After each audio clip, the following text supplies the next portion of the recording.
Тема моего сегодняшнего семинара – это мое учение о Боге, увеличение скорости управления. В данной теме я показываю, каким образом фактически распределять скоростную фазу управления, чтобы успевать решать одновременно часто много каких-то дел.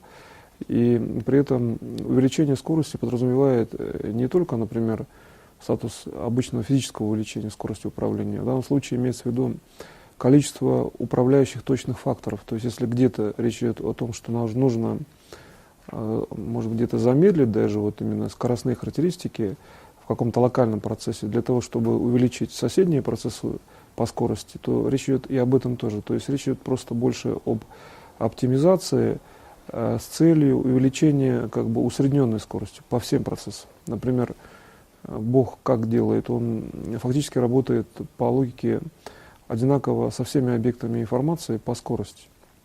И с точки зрения Бога, и как, если, например, мы рассмотрим это со стороны, этот процесс рассмотреть, то можно видеть, что Бог практически работает с бесконечной скоростью. И для него, получается, понятие увеличения или уменьшения скорости, это понятие достаточно относительное, потому что его начало действия и, например, реализация, это, вообще говоря, одна точка управления.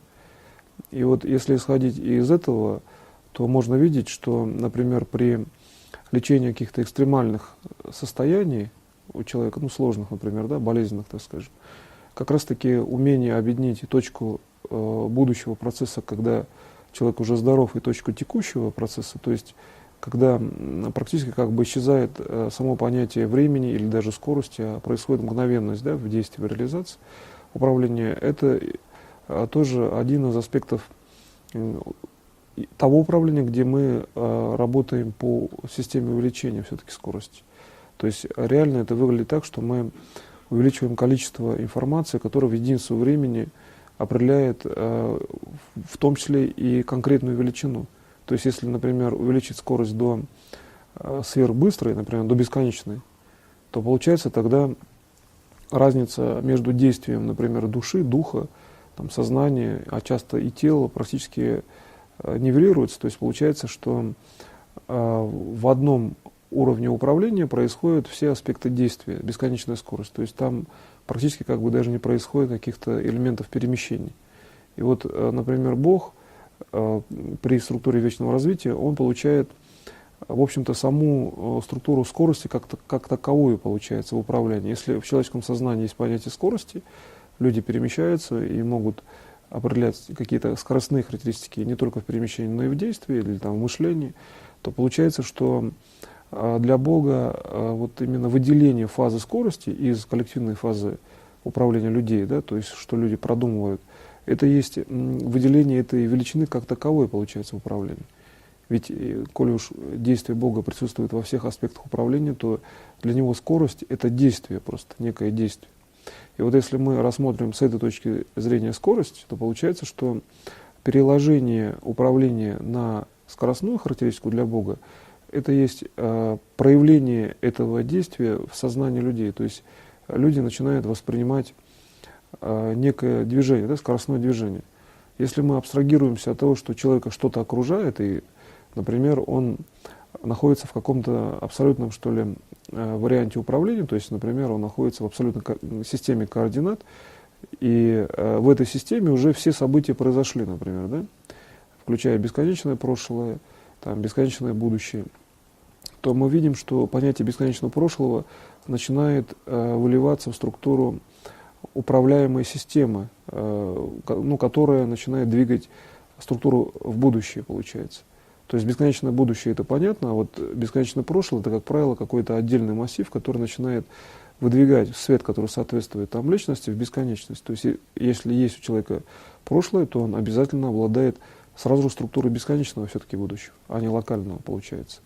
Потому что с точки зрения именно действия Бога, а у Бога скорость имеет бесконечную характеристику, то наличие элемента прошлого — это уже обеспеченная структура будущего. Если мы начинаем таким образом рассуждать и делать управление по нашей задаче, любой целевой задаче управления, то распределение скорости — это, вообще говоря, выборка решения того, что вы хотите сделать, выборка из ряда каких-то ситуаций, тех ситуаций, которые нужны вам. А значит, нужно эти ситуации видеть вперед. Получается, что как они развиваются, или хотя бы диагностировать их текущее состояние. И вот в качестве управления необходимо в сегодняшнем семинаре обязательно заниматься решением своей собственной задачи, при этом занимаясь макро, управлением, макроспасением. И вот выявление собственной задачи как структуры, как бы некого экранного действия, то есть что бы вы ни делали, первичная задача все время находится ближе в управлении. Тогда получается, что вы в основном занимаетесь первичной задачей, которая вот сейчас нужна в реализации, и одновременно вы ставите какие-то внешние аспекты управления. То есть получается, это похоже на то, что в оптике есть некий экран, некая информация более приближенная, а все другие системы, они часто являются следственными. И вот понятие сверхскорости, когда в одной точке решаются все вопросы. Значит, мы должны так работать, что при приближении импульса управления, так скажем, к объекту управления, все другие системы находятся в управляющей фазе, но мы об этом знаем, но нам не обязательно часто их рассматривать, потому что они не такие уж, скажем, срочные. Тем не менее же, они все равно должны быть под управлением. Получается, что здесь существует принцип вывода уровня управления или объекта управления на уровень нормы. Для человека существует совершенно четкий структурный уровень. Человек выводится как, в управлении, рассматривается как личность, которая имеет бесконечный уровень реализации. Получается, что вывод именно такого статуса, что ли, управления в норму, это есть прежде всего правильные, точные действия личности на каком-то расстоянии от вас. Значит, получается, чтобы помочь по этой методологии другому человеку, нужно, чтобы другой человек правильно принял решения какие-то. При этом вы же не можете навязать решение. Значит, ваши действия, как специалиста, который, например, видит ситуацию, вперед должны быть такими, что вы видите с точки зрения технологии вечного развития, просто вечной жизни, какую-то информацию, и успеваете этому человеку передать, чтобы он освоил ее. Получается, что чтобы он освоил, вы же передаете технологию все-таки вечного развития, вы должны передать через структуру вечности, опять же. Значит, надо перед ним поставить так информацию, чтобы при вечном развитии он получил однозначный уровень получения вашей информации. То есть свободная выборка из бесконечного количества явлений информации, так скажем. Почему человек имеет только один вариант в своей реализации? Например, он наступает на какой-то один элемент почвы и так далее. Логически понятно, значит, и вообще информационно, что человек как локальный уровень физического тела, вынужден делать какое-то одно движение. Но ведь Бог, Он делает всеобщее движение. Даже когда Он, например, действует через физическое тело, то получается, что Он все-таки делает всеобщие системы сразу же. Если аналогично с этим, например, сделать управление, то есть рассуждать так, что нужно человеку, чтобы его движение было всеобщим. Нужно, чтобы любое движение было бесконечно по скорости, получается. Тогда сигнал мгновенно переносится на любое расстояние, и он, человек, начинает присутствовать во всех процессах. И вот здесь получается, что как раз-таки распределение скорости с точки зрения того, что прошлое — это есть некий механизм, который практически реализует структуру будущего с точки зрения прогностических систем для человека. То есть, как я сказал, прошлое все время двигает человека в будущее как некая платформа. Если так задуматься, то действительно там все время нарастает структура прошлого и происходит некое движение. Так вот, чтобы, например, не рассматривать структуру скорости, достаточно рассмотреть структуру именно временную, где идет просто накопление по времени. Тогда получается, что фактором движения будет не структура движения физического тела, а изменение времени, что увеличение, например, количества времени прошлого. И за счет этого идет выталкивание человека в событийную структуру будущего. И вот если мы рассмотрим эту структуру более подробно, то получается, что действительно Бог может действовать без понятия как такового, что ли, в логическом понимании скорости, как человек рассматривает скоростные характеристики, а просто-навсего рассматривать увеличение каких-то событий в мире за счет того, что структура прошлого по времени увеличивается, а будущие события взаимодействуют с прошлым, потому что каждый элемент будущего, как некая платформа, можно этот элемент связать с системой прошлого. Ну, и даже если это отдаленные события, все равно там можно рассмотреть все системы связи. И получается, что мы имеем дело с неким внутренним механизмом. Если мы, ну, например, там, понятие прошлого возьмем и исключим из управления, рассмотрим, что является вот вообще двигателем, да, всего этого процесса, что двигает эту структуру по оптимизации или даже по скорости, получается, что мы приходим к информации, которая достаточно близка именно к восприятию Бога. То есть вот что здесь очень интересно в плане управления, что возникает такой фактор, как восприятие Бога, ну, в неком таком обобщенном, что ли, понимании. То есть мы видим, что любое явление, которое возникает в структуре восприятия или там физически появляется, это явление такое, что оно связано с неким предшествующим действием, да, материя откуда-то возникает. И вот когда мы начинаем говорить о восприятии, то вот здесь возникает очень мощный фактор для управления, для познания.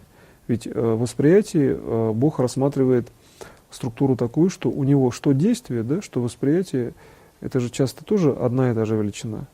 То есть в отличие от действия часто человека, значит, у него универсальность и восприятие тоже.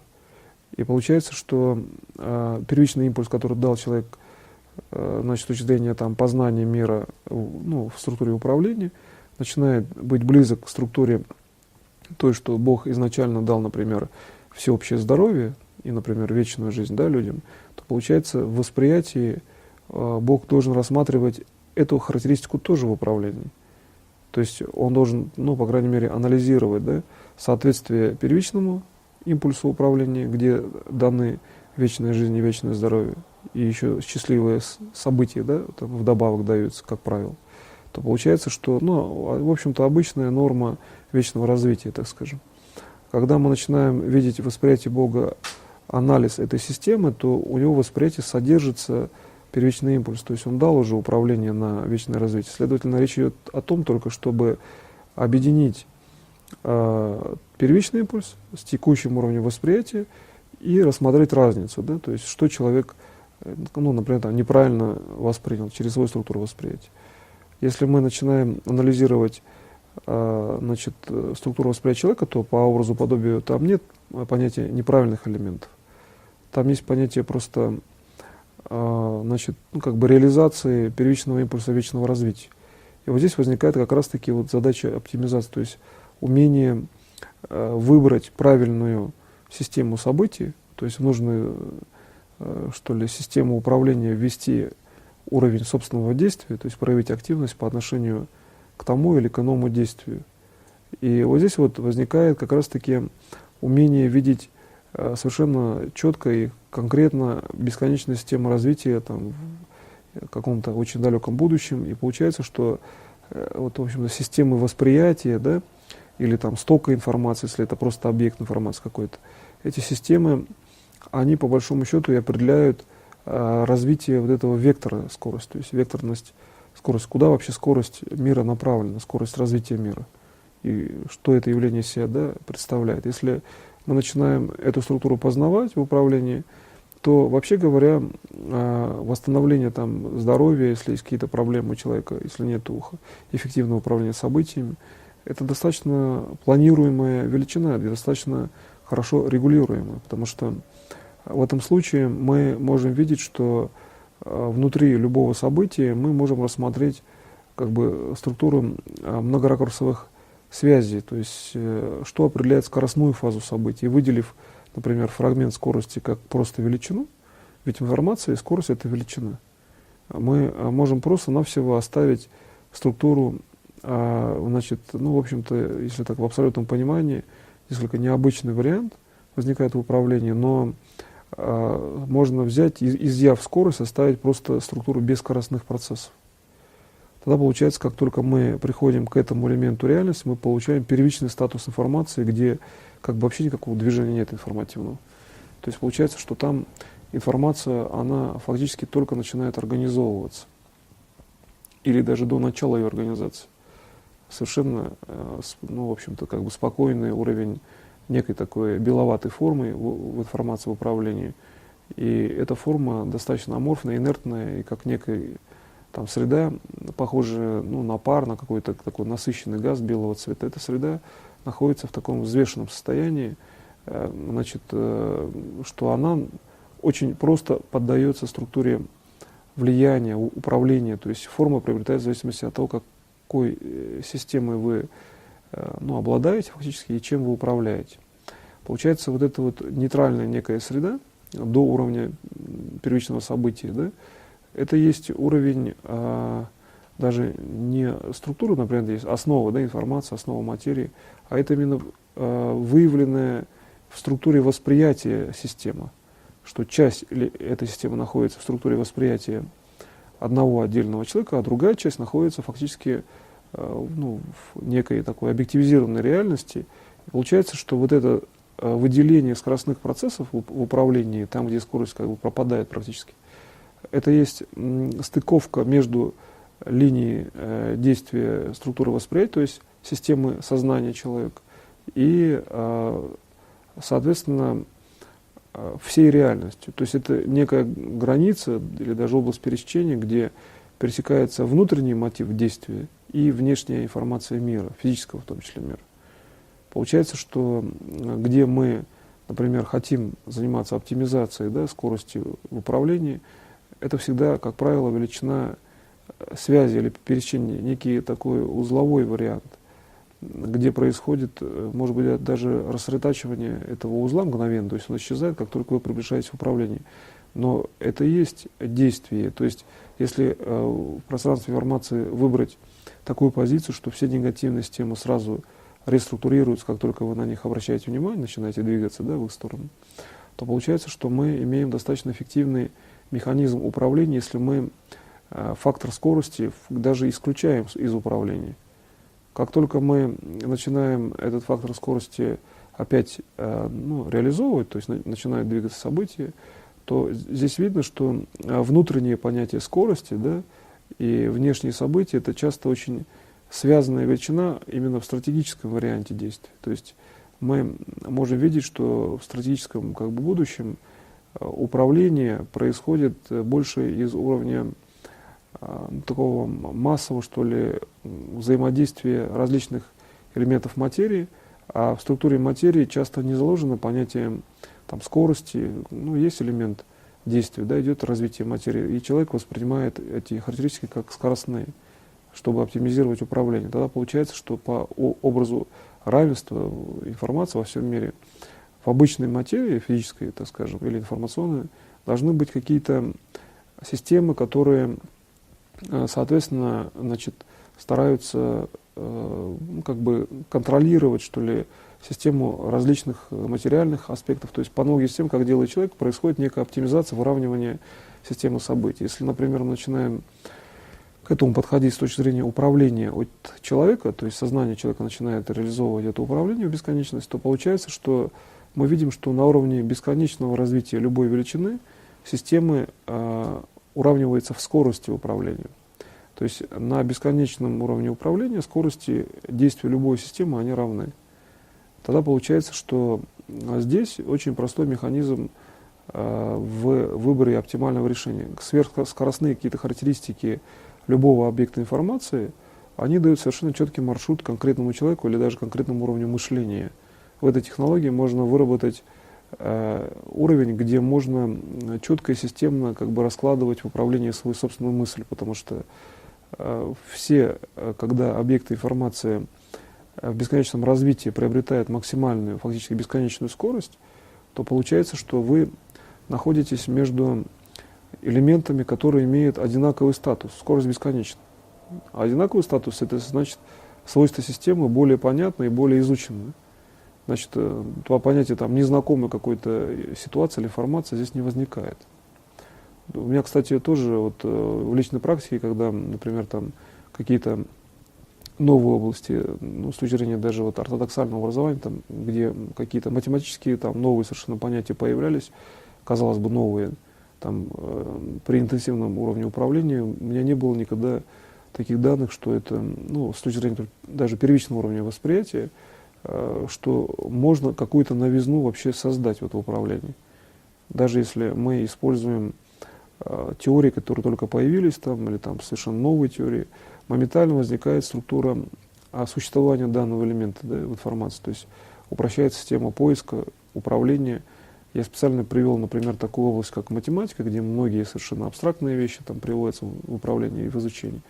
То получается, что с точки зрения управления как такового, например, чтобы там, излечить сложную болезнь, да, например, или там, быстро помочь человеку, значит, здесь нужно постараться выделить однотипный элемент, где скоростные характеристики, они такие же.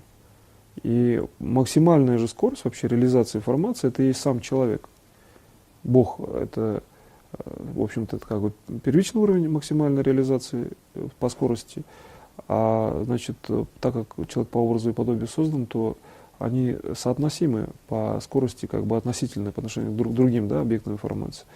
Но когда мы рассматриваем уже уровень развития вечности, где массив скорости, получается, становится бесконечным, то мы видим, что именно бесконечные характеристики создают реальную физическую материю.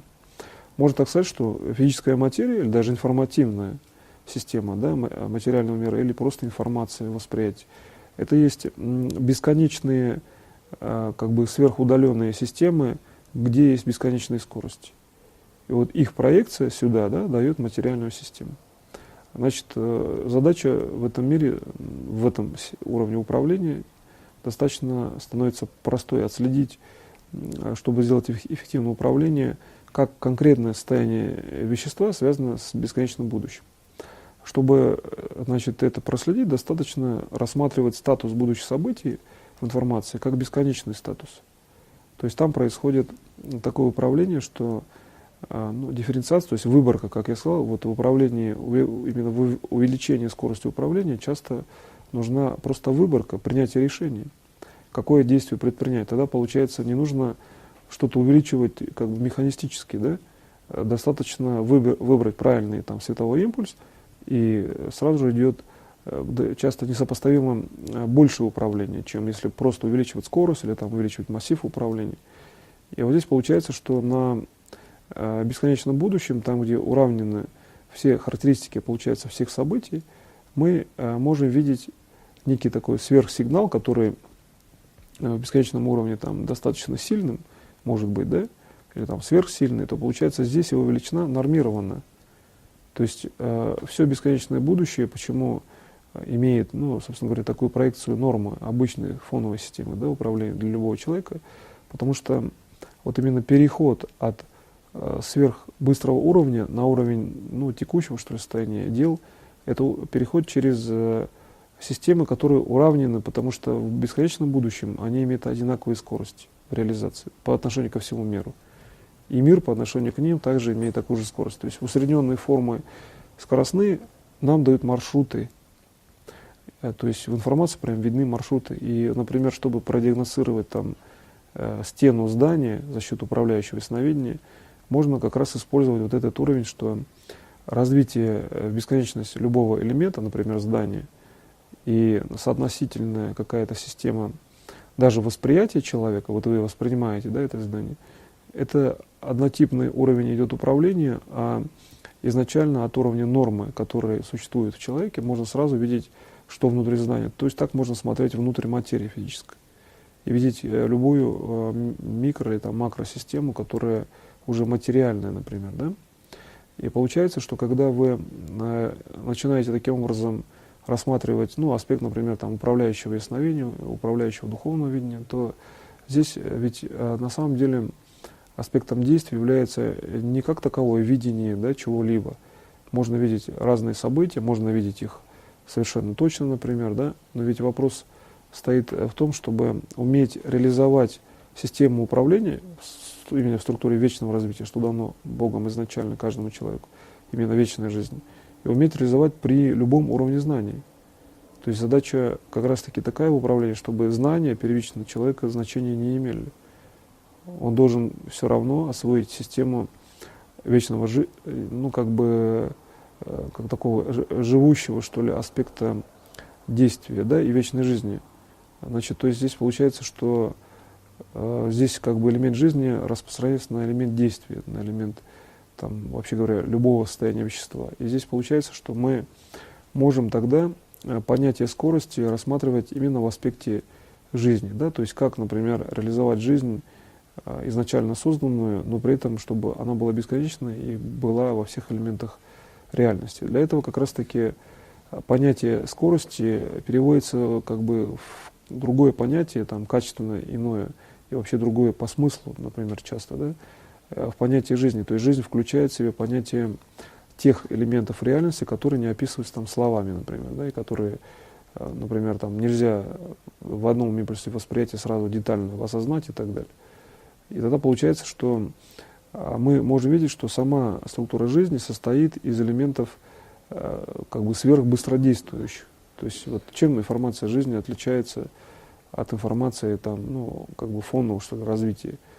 Тем, что скорость свечения информации жизни или жизни как таковой, она именно по элементам свечения гораздо выше. То есть это уже следственный уровень. Сама информация может, основной массив, быть как бы, ну, в примерно фоновом уровне, то есть не убыстряться, не замедляться, а вот именно, что об этом говорит, то есть следственная информация. С наибольшим свечением мы видим следственную информацию. Если человек что-то сделал, то именно следственная информация становится шире, глубже, аналитичнее, да, так скажем. То есть Бог сделал и, ну, там, какое-то первичное действие, например, там, какое-либо единичное действие даже, например, да, по организации мира, а уже следственные системы, отраженные, фактически переотраженные, они создают более глобально, даже по времени с точки зрения там, восприятия человека. Ну, Бог-то сделал всю реальность, а вот именно более глобально с точки зрения первого импульса. И также у человека его действия начинают распространяться с все большей скоростью в бесконечности. И мы получаем тогда следующий статус, что перевод, ну, мгновенно, что ли, в бесконечную величину любого импульса — это и есть жизнь. А как раз-таки вечная жизнь — это и есть создание любой следующей величины, также бесконечной по содержанию и по форме. Если это, например, не личность человека, потому что человек определяет свою, так скажем, систему развития самостоятельно, а если вот другой элемент управления в реальности, который там является управляющим элементом в первом импульсе восприятия, кто, вот, например, находится на пути решения, да, проблемы, здесь как раз-таки вот переход в такие как бы следующие, что ли, формы развития, формы управления, они таковы, что здесь очень важно все время практику реализовывать, которая существует, ну, в виде, например, там, задачи действия. И когда мы начинаем эту практику реализовывать как системную практику, ну, выходящую через там, частный случай, то системность — это не значит, что все время помнить какой-то уровень, да, воспринимать на уровне первичного проявления. А системность — это значит, что иметь опыт, накопленный в решении данной задачи. И вот если мы начинаем разделять опыт от действия, то есть можно накопить опыт, как бы технологический опыт действия, который, ну, фактически, так скажем, выражен в каких-то там решениях, достижениях и так далее. И тогда мы имеем уже пространственную среду, не зависящую от времени действия. Опыт — это уже совершенное, да, в действии, и не нужно часто ускорять управление, чтобы получить соответствие между там, целью и реализацией цели, между какой-то задачей там, и тем, как задача построена. И когда мы начинаем внутри как бы, этого статуса управления видеть, как тогда раскладывается информация, да, в этом случае, то получается, что статус управления он таков, что сам первичный уровень действия, он тоже возникает на бесконечной скорости. И дальше идет переход, например, в любую другую систему. То есть, почему, например, незаметна там какая-то бесконечная компонента в каких-то конечных локальных действиях? Потому что первичный уровень, который бесконечен, значит, на информации, он при проявлении мгновенно как бы попадает в будущее, а здесь остаются элементы текущего времени, которые, получается, имеют другие свойства. То есть текущее время отличается в скоростных характеристиках другим свойством. То есть в текущее время то, что определяет ситуацию в настоящем это память, да, людей, какие-то конкретные физические действия, информативные действия, информационные действия. И здесь получается, что если мы начинаем анализировать построение, что ли, пространства прошлого, будущего и текущего с точки зрения именно действия в будущее, то вот платформа всего прошлого начинает минимизироваться, хотя прошлое выпукло, хотя прошлое там является отправной точкой и помогает, например, но будущее же бесконечно, и в объеме оно получается все равно больше. И когда мы начинаем выделять из этого бесконечного будущего фрагмент, который является вектором действия, ну, некой силы, да, которая определяет движение информации в мире, то получается, что вот выделение вот этой оси, этого спектра или там некого стержня в опоре на прошлое как раз-таки рождает первичный статус, который проявлен в физической реальности в виде уже системного действия. Например, там, как там, выбить огонь, да, из камня. То есть начинается вот примерно такое же действие. И здесь мы уже видим тогда, что само системное событие, которое вот произошло, ну, там, проявилась какая-то информация за счет действия бесконечного будущего и прошлого, да, то здесь получается, что вот именно проявление, то есть первичная материя, это взаимодействие вот этих бесконечных величин фактически в управлении, потому что прошлое всегда как бы считается конечной системой, но это если знать первичный уровень, да, развития, а ведь первичный уровень тоже бесконечный.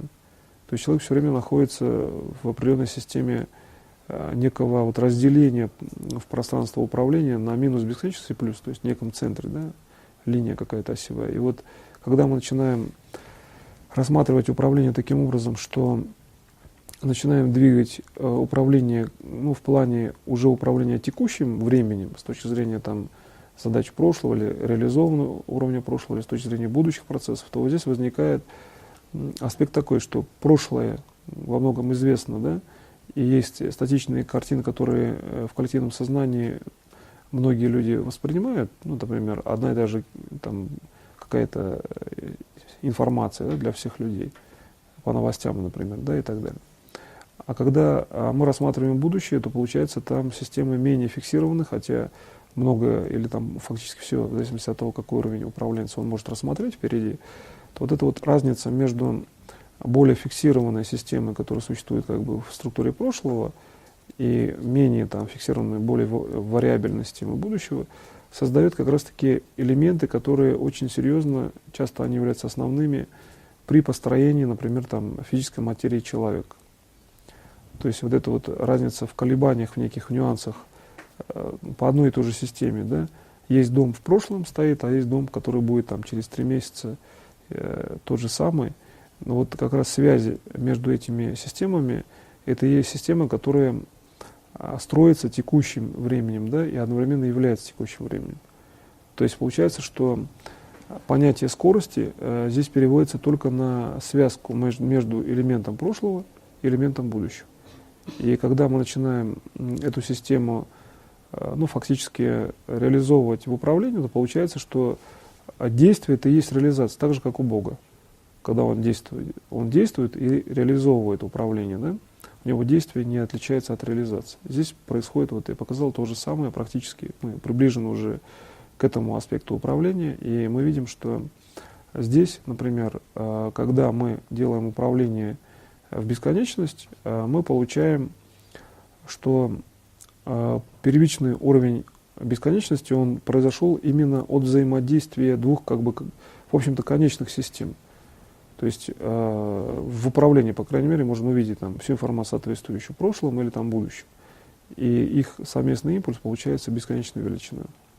Если мы рассмотрим элемент, там, как рождаются люди по структуре именно взаимодействия двух, значит, известных уровней, да, отец и мать ребенка, и дальше бесконечная величина, получается ребенок, значит, как следственный уровень, сами родители тоже имели бесконечный уровень взаимодействия уже как бы обратно идет следствие. Поэтому взаимодействие по многим параметрам или каналам, что есть, например, один элемент управления, есть следующий от взаимодействия, мы видим, что прежде всего конкретная практика человека, который вот рождает, ну, фактически там какие-то конкретные ситуация, явление. Это есть основной уровень управления, где понятие скорости фактически выводится за структуру действия. Например, человек действует, и соотношение там, прошлое-будущее или просто действует. Происходит реализация события, и здесь часто вектор скорости уже не имеет значения, если он там не был использован как критериальная величина какая-то. То есть самым таким, ну, что ли, простым камертоном неким для определения скоростных характеристик действий, совершенно прикладной уже характер управления в данном случае показываем, это есть уровень, где ну, фактически величина как бы предшествующего действия значит, выше, чем величина, например, там, внешнего контроля за этим действием. То есть контроль, он не должен искажать элементов первичной задачи. Да? И тогда, как только мы приближаемся к этому элементу управления, уже ну, совершенно как бы четко рассматривая, что происходит с точки зрения взаимодействия этих систем, то получается, что сознание, которое контролирует развитие, должно действовать так же, как действует Бог, то есть не определяет, например, там, постоянного как бы, контроля, да, за системой.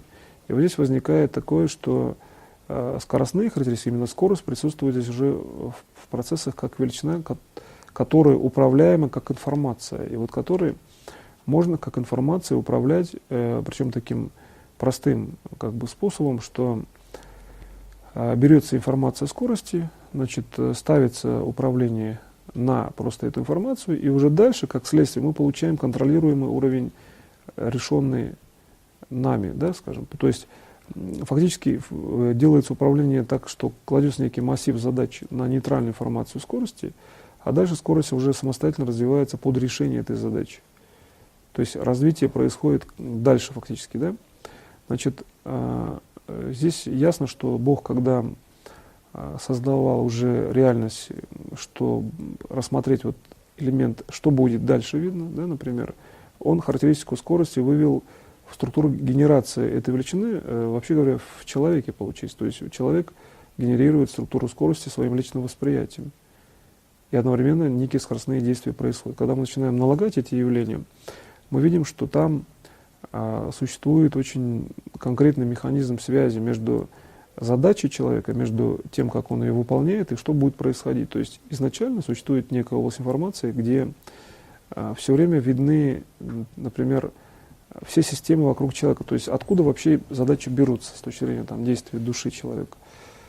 Что человек воспринимает как личную задачу или как ситуационное действие. Да? И когда мы начинаем входить в корень ситуации, а существует ли вообще ситуационное действие, ну, некое не зависящее от человека, да, если так задуматься, то вот здесь в этой системе можно выйти, что практически все элементы управления зависят от действия инициативного человека. Вот когда мы в эту систему входим, мы видим, что ну, напоминает тот процесс управления, что человек находится где-то ну, по типу там, планетария, какое-то большое помещение, и вот куда бы он ни посмотрел, любой его шорох, то есть он воспринимает или там что-то подвинул, этот шорох слышен, звук слышен, и мгновенно он приходит назад, а помещение, оно, в общем-то, большое, как бы звук не выходит наружу. Получается, что вот если рассмотрим такую задачу управления, как получить звук, чтобы он был снаружи, да, при сверхвысоких скоростях, получается, что здесь вот существуют переходы между действием человека и элементами физической реальности, ну, то, что за пределами, вот, например, этого планетария, да, к примеру, там. Это как пример, конечно, то есть речь идет просто о большом ограниченном объеме может быть, неких помещений или просто информации, да? Некие системы, которые улавливают информацию как таковую во всем мире и воспринимают их сигналы. Ведь информация не передается в виде там, ткани часто, да, самой материи, а часто как сигнал о том, что где-то что-то произошло, следственный сигнал. И вот когда человек начинает уже анализировать и эту систему, то получается, что он выходит на контроль, в общем-то, системы практически сполна. То есть он начинает контролировать систему во всех аспектах проявления, где бы эта система не проявлялась или не попадалась там, в управление. И вот тогда он приходит к самопознанию, самопониманию, что для него понятие скорости — это, ну, в общем-то, часто элемент всеобщей гармонии или там какой-то локальной гармоничной величины. И да, получается скорость, когда воспринимается как элемент не только гармонии, но и действия, например, да, в гармоническом уровне колебаний, мы приходим к тому, что в зависимости от понятия мы можем регулировать тогда скоростные характеристики управления. То есть, если мы рассматриваем просто информацию так, что мы даем управление в физическую реальность через эту информацию, то сопоставительная там какая-то информация, часто это такая ситуация, что она требует фактически просто реализации, да, например, управления как такового, то есть нужно всего лишь навсего информацию вывести в спектр реальных действий. То есть мы можем очень четко увидеть, что самое главное — это элемент реальности. И вот когда мы вокруг этой реальной величины видим скоростные характеристики, то получается, что мы вполне видим, что скорость — это фактически действие человека, вот как такового. То есть человек выделяет то, что называется скоростью. С точки зрения Бога, Бог видит скорость только в структуре души человека и действий человека, то есть фактически в распространении души или там в развитии души человека. И получается, что когда мы рассматриваем эту характеристику, в общем-то, таким образом, мы можем найти центр регулирования скорости всей реальности, так скажем, внутри самого человека. Тогда получается, что мы можем только соотносимо действовать с тем, что происходит в управлении, да, например, то есть скоростные характеристики, которые находятся внутри человека, они сразу же отображают внешнюю реальность. То есть практически сразу же действуют на внешнюю реальность, если вы знаете, где эта область информации находится. А я как раз показал путем различных логических переходов, там часто дискретных, специально я делал так, что некоторые связи я не проявлял полностью, а сразу переходил на другую стену. То есть я показываю какую-то ситуацию, вижу, что достаточно для познания, перехожу на другую систему, говорю то же самое. Получается, что система управления, которая, например, существует в человеке, в плане именно управления, там, например, сверхскоростью, то здесь, когда вы начинаете реально работать, вы видите, что выявление статуса реальности, то есть проявление реальности происходит потому, что есть вечная жизнь человека вообще, и конкретного человека, вот, которым вы занимаетесь. То есть вот реальность проявляется через структуру вечной жизни, то есть опять через сверхскоростные события. И вот эта вот величина вечной жизни, так скажем, да, фактически априори как бы, да, организует весь внешний мир по отношению к человеку. То есть мир существует как бы легкое следствие того, что есть человек. Если задуматься, к этому процессу подойти с точки зрения, например, логики, как применить, да, данный процесс объективно, то, во-первых, сразу же реализовать статус вечности для любого человека, то есть конкретного, которого вы занимаетесь, или сразу же видеть, что он одновременно становится для любого человека всеобщим, статус, например, вечного развития. И вот когда мы фактически даем координату вечного развития какому-то человеку, то мы же даем все-таки вечную величину, и получается, что эта вечная величина, она фактически изначально являясь, становится вечной при взаимодействии с человеком, как бы дополнительно, да, вечной, так скажем, следующий фактор вечности, или там резервируемый фактор вечности. На самом деле вечность там помножена на вечность, а все равно вечность получается, то есть там нет других критериев. И вот когда мы начинаем задумываться над этим смыслом управления, то получается, что основной критерий вечности, или там вечной реализации, или вечного действия, это и есть сам человек. И вот когда вы начинаете видеть вот эти связи человека, да, с внешним миром, то вы видите, что регулирование возможно на любой точке управления. И в точке как бы центральной, так скажем, да, где человек впервые воспринял некую именно систему регулирования скорости управления. С другой стороны, здесь еще, если рассмотреть в совокупности всю систему взаимосвязей, то получается, что на любом уровне развития он имеет сверхскоростную систему, человек. То есть получается, что человек практически не подвержен внешнему влиянию, по большому счету, если он эту философию понимает и прагматично использует эту систему знаний, да, которую сейчас даю, то получается, что человек может вполне, видя и зная эти системы, просто даже зная из лекционного курса моего, там, например, видеть, как происходит взаимодействие фактически вечной внешней системы с структурой вечного тела человека, где, может быть, конкретной какой-то клетки виден первичный уровень реализации вечности. То есть получается, что вечность одновременно в человеке как бы реализовывается, вся внешняя вечность развития. То есть это не только, например, задача одного человека взять и, например, вечно развиваться, а реально мы еще здесь можем проследить такой механизм, определить, что внешняя вечность также стремится взаимодействовать с человеком, получить следующий фактор личного развития. И вот здесь вот возникает все-таки определенный уровень, ну, некой там последовательности действий, так скажем, да, даже, в общем-то, не некая там ранговость действий, да, здесь нет понятия, что одно действие там более считается конструированным, да, другое менее, там, которое нужно, чтобы какое-то быстрее выполнялось, какое-то медленнее действие, да, вот здесь вот мы видим как раз-таки усреднение всех элементов действия, и вот выявление первичной выборки действия — это то, что делает сам человек сейчас и здесь. То есть первичный уровень действия всегда то, что определено в текущий момент, и то, что выбрал человек. Да? То есть на каком-то уровне, получается, материя физическая может понять структуру выбора человека. То есть с этой точки зрения материя, и даже информационная какая-то реальность, пусть она информационная реальность даже бесконечной величины, она обладает свойством восприятия, и можно увидеть, что эта система, ну, обладает как бы уровнем некой разумности, да? То есть вся внешняя система является разумной системой. С точки зрения равенства всех объектов информации, эта система, ну, настолько же разумна, насколько, например, там, человек, да, в определенном действии и так далее. Может, даже не всегда, а в локальном, в каком-то конкретном действии.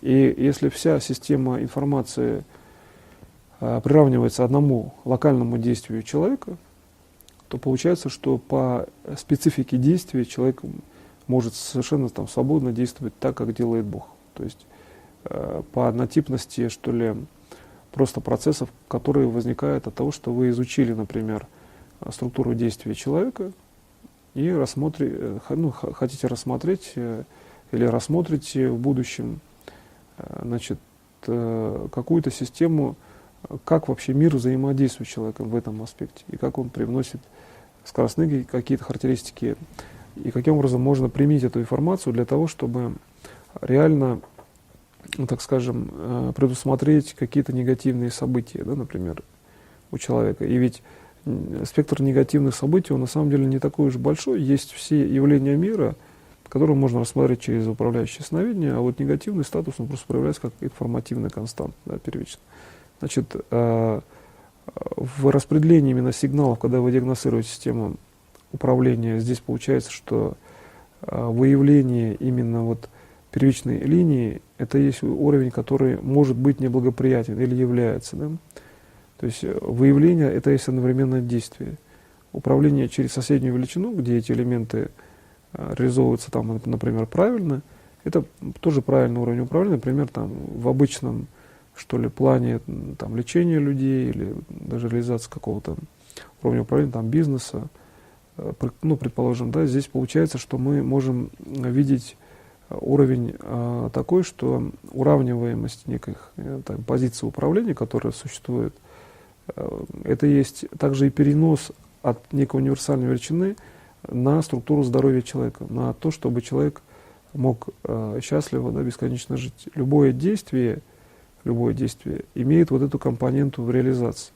Значит, там получается, что скорости действия практически бесконечные по смыслу действия. Это вообще как делает Бог. Он в отдаленном уровне управления также реализовывает, например, структуру бесконечного развития. И для него, там, например, локальное действие или там, глобальное — это все одна величина. Поэтому получается, что человек, как только он начинает видеть вот эту внутреннюю, что ли, структуру действия Бога, то есть уже познает Бога в структуре его личности, когда его действие — это есть все-таки величина личностного фактора, то получается, что в этом случае скорость практически полностью берется под контроль. То есть, когда мы уже пришли к тому, что скорость — это действие личности Бога, вот в его понимании, и когда человек действует аналогично, с учетом того, что я показал сейчас ряд систем, которые показал дискретно, для того, чтобы понять, как действовать, да, и личность всегда выбирает самостоятельно, находит решение, поэтому многие вещи я при наличии хорошего управления дискретно выводил на бесконечную скорость, например, а остальное задавал в виде конкретной величины, следующей величины. То есть получается, что мы можем видеть, что как только мы переходим к понятию там, личного действия, да, желающего макроспасения, например, значит, то именно действие содержит структуру макроспасения, и личность тоже действует через макроспасение, мы приходим к тому, что скорость, любая скорость становится совершенно даже сверхскорость становится управляемой. И как только вы часто замечали, что как только личное действие выражается именно структурой осознанного личного управления, то получается идет управление на реализацию. Так же, как делает Бог, он реализовывает, он часто не рассматривает вопрос скорости, например.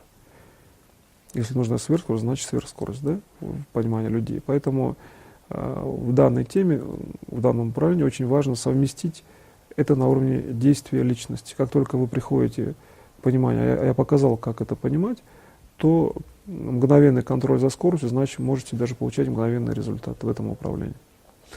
На этом я сегодня семинар заканчиваю. Спасибо большое за внимание.